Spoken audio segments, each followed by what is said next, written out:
Sumagot si Job sa alaya.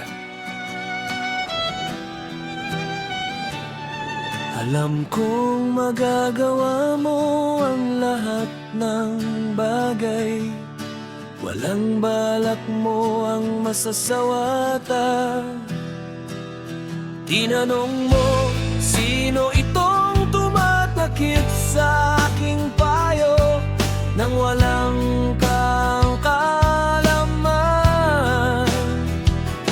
Tunay na nagsalita ko ng mga bagay na hindi ko naunawaan,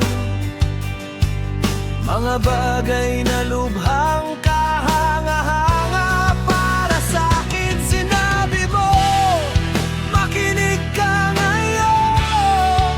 Baka ako'y magsasalita, tatanungin kita at sasagot ka sa akin.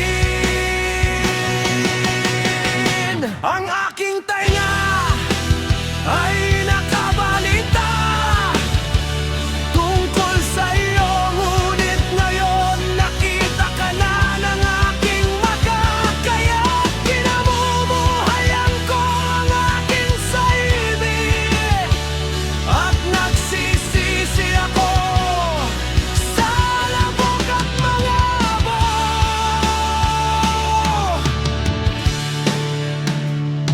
Matapos sabihin ng alahaya ang mga bagay na ito kay Job, sinabi niya kay Elifaz na Temanita, ako ay nagagalit sa iyo at sa iyong dalawang kaibigan, sapagkat hindi kayo nagsalita ng katotohanan tungkol sa akin, gaya ng ginawa ng lingkod kong si Job.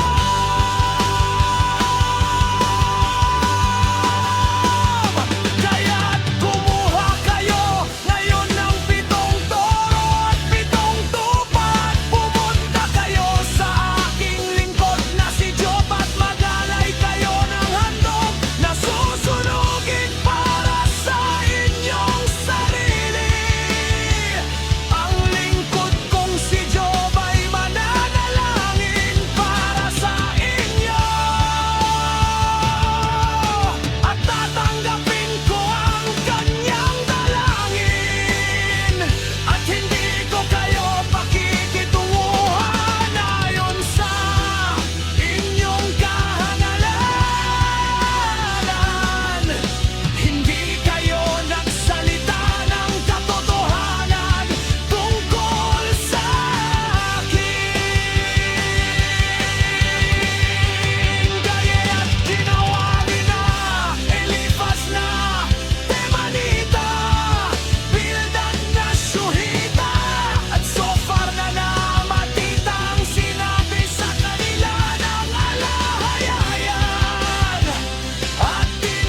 rin ay nagkaroon ng 7 anak na lalaki at 3 anak na babae.